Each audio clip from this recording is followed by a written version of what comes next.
สบายดีทุกคนเนาะยินดีต้อนรับเข้าสู่ช่องค่าเนาะเนาะคือวันนี้เฮาอยู่หมู่บ้านของชนเผ่าไตลือกันทุกคนเฮาสิไปแอปเบิ่งสาวๆอ่ะมันมีสาวบ่อยู่บ้านบ้านหยังก็บ้านเสียงดาวเนาะได้ยินข่าวว่าบ้านอันนี้มีแต่ผู้สาวงามๆทุกคนเดี๋ยวสิไปเลาะซื้อเครื่องนำชาวบ้านเขาก่อนโอเคมากัน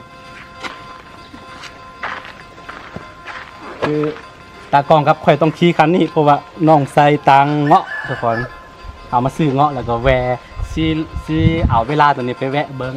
วิถีชีวิตของชาวเตลือแล้วก็เบิ้งแต่ละอย่างเนาะโอเคมากันเลย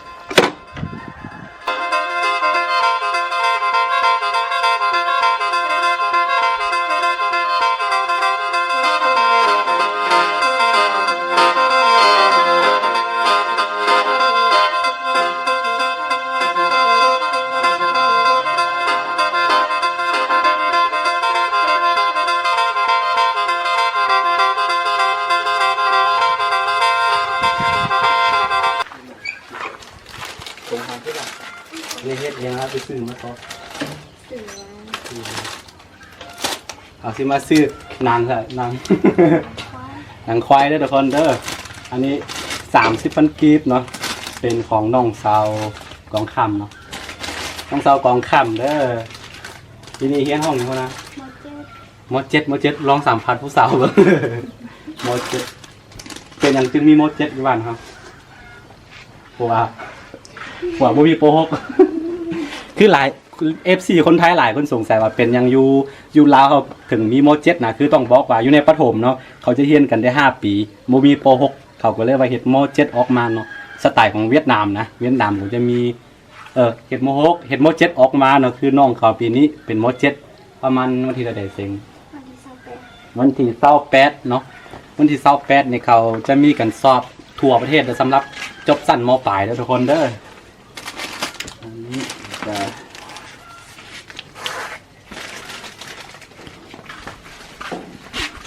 อาชีพซื้อไม่กินพวกนั้นต้น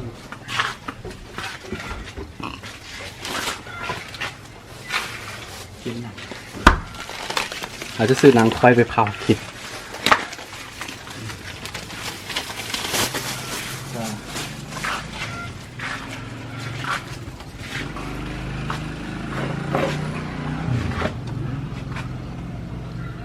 มันมีสั่งแล้วเนาะนี่มันจะคนหนาว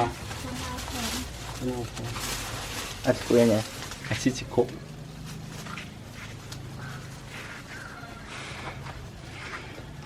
นี่ก็พอละอ่ะออกตุ้มแพรอยากคิมกะแม่นะแพรคายถ้าเราไปซีเข่าเราก็ออกตรงโอ้เอาสังเท้าคิมินเอาคิมทาคิมินตัวเรืองๆอ่ะเดี๋ยวก็ดีเด็กไปเป่าคนก็เป่าซะเป่า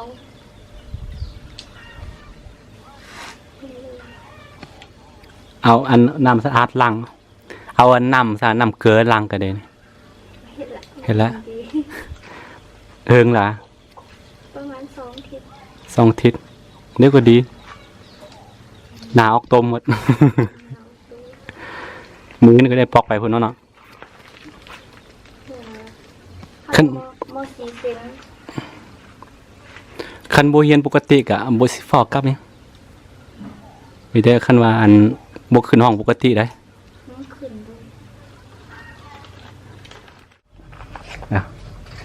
ตอนนี้ไทยเงินไทยยืนดีกว่าเอามัดคันว่าให้เรือ